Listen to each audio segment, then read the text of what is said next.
अभी आप जो बात कह रहे थे, कल राष्ट्रीय सुरक्षा सलाहकार अजीत डोभाल साहब ने जो है वो सर्वधर्म एक किस्म का सम्मेलन सा बुलाया। उसमें सभी धर्मों के धर्मगुरु भी थे, सूफी काफ़ी सारे जो हमारे पीठ बनी हुई है, कह लीजिए दरगाहें बनी हुई हैं, उनसे जड़े हुए धर्मगुरु बहुत सारे थे। तो वहां पर भी एक बात कही गई डोभाल साहब के द्वारा, सुधांशु जी, कि कंडेमनेशन से केवल काम नहीं चलेगा, केवल निंदा कर देने से काम नहीं चलेगा कि भाई ये बड़ा गलत हो गया जो अमरावती में हो गया, उदयपुर में हो गया। इसके लोगों को बाहर निकल कर बोलना पड़ेगा, अपने समाज के अंदर बोलना पड़ेगा। देखिए, अभी स्वामी जी ने भी जिस विषय का उल्लेख किया, देखिए अभी जब कई बाहर के मिडिल ईस्ट के देशों से भारत के विरुद्ध इस घटना के बाद जवाब मतलब वक्तव्य आए, मैं मानता हूं इसने दो चीजों को एकदम एक्सपोज कर दिया।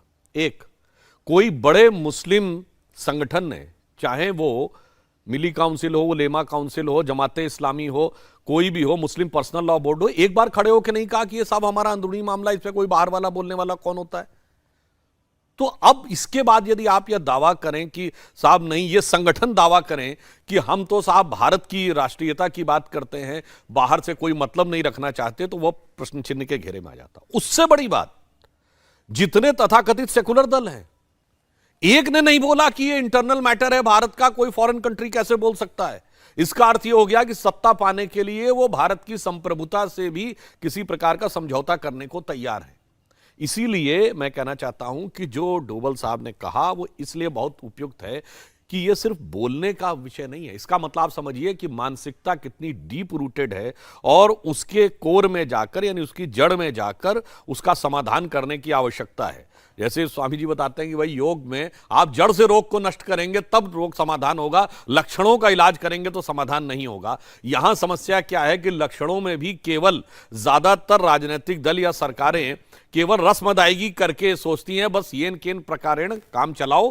क्योंकि एक बात और कह दूं, बाकी दलों का लक्ष्य 5 साल, 10 साल, 15 साल, बस इसके आगे की किसको सोचनी है देश की। मगर हम वो पार्टी हैं जो 5000 साल पहले के देश के बारे में भी सोचते हैं और 500 साल बाद इस देश का क्या होगा उस बारे में भी विचार रखते हैं। तो भारत का जो नागरिक भारत की सनातन सभ्यता के इतने लंबे कालखंड और भविष्य के इतने लंबे भविष्य से संबंध रखता, तो फिर वह रोग को जड़ से समाप्त करने के लिए, उस मानसिकता को जड़ से समाप्त करने के लिए ही जो समाधान होना चाहिए उसकी तरफ बात करें। नहीं, लेकिन अब जो स्वामी जी जैसे आप कह रहे थे कि लोगों को बाहर निकल करके बोलना पड़ेगा कि ये गलत है और मुस्लिम समाज में कट्टरता खत्म करने के लिए समाज को ही आगे आना पड़ेगा। हमने पिछले कुछ महीनों में लगातार बहुत सारे मौलानाओं से, मुफ्तियों से, बड़े बड़े धर्मगुरुओं से इस्लाम की बात की है।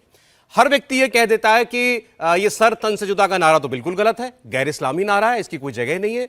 हर व्यक्ति ने ये कहा कि भाई जिन लोगों ने ये काम किया उदयपुर में, अमरावती में, ये तो आतंकवादी हैं, इनका इस्लाम से कोई लेना देना नहीं है। वो डिसोन कर देते हैं उसको। एक तरीके से ये दिखाने की कोशिश होती है कि भाई ये इस्लाम का चेहरा नहीं है और ये लोग तो भटके हुए लोग हैं, और आम मुसलमान जो है वो ऐसा नहीं सोचता है।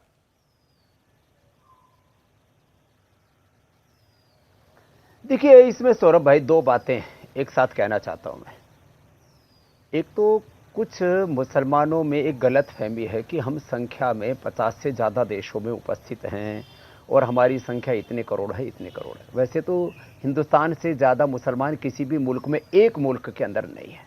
दूसरी बात, हिंदुत्व को, सनातन धर्म को, हमारी आध्यात्मिक परंपराओं को फॉलो करने वाले लोग केवल हिंदुस्तान ही नहीं, पूरी दुनिया की 800 करोड़ से ज़्यादा की आबादी में आज 200-250 करोड़ लोग हिंदुत्व को, सनातन धर्म को, योग धर्म को, अध्यात्म धर्म को फॉलो करते हैं।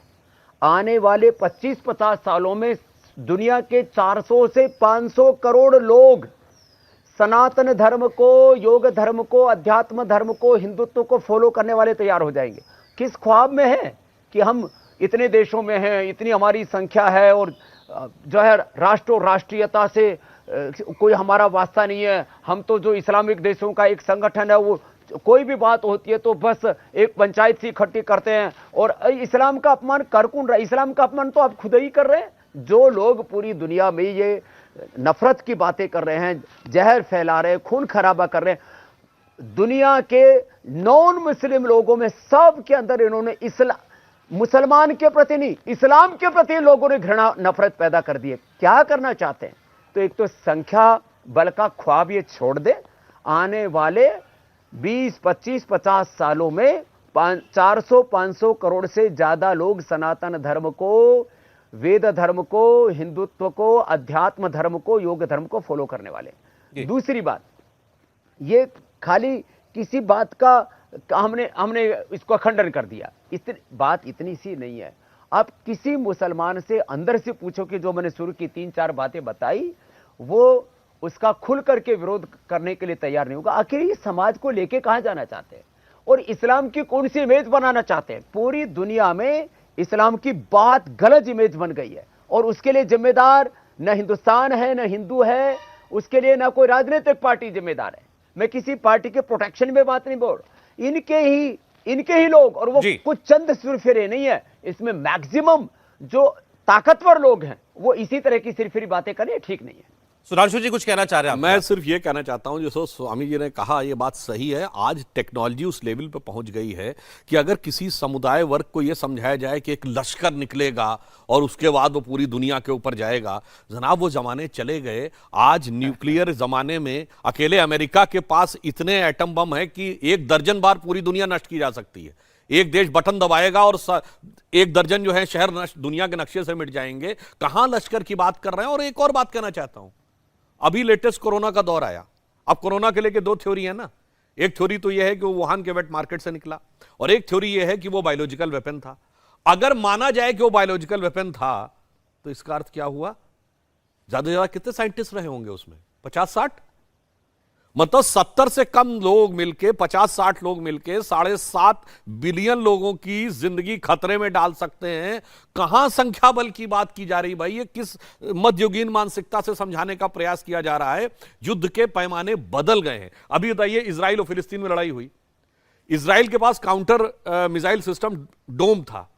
इस वजह से जो उधर हमास की तरफ से मिसाइल आ रहे थे वो इजराइल पर नहीं गिर रहे थे, जो इजराइल गिरा रहा था वो उन पे गिर रहे थे। इसलिए जो उन्होंने कहा स्वामी जी ने, उनकी 100% बात सही है। ये पढ़ाया जा रहा है, ये देश का, समाज का तो नुकसान कर ही रहे हैं, उस समाज के लिए बहुत बड़ा नुकसान कर रहे हैं। उसको तीर तलवार के जमाने वाली मानसिकता में जोड़ के रखना चाहते हैं, जबकि आज तो जमाना ये हो गया है कि मतलब बिलियंस और बिलियंस लोग एक झटके में समाप्त हो सकते हैं। ऐसी टेक्नोलॉजी। लेकिन आप इंडिया टीवी हर वक्त हर जगह डाउनलोड करने के लिए सर्च करें India TV news Google play store या ऐप स्टोर पर।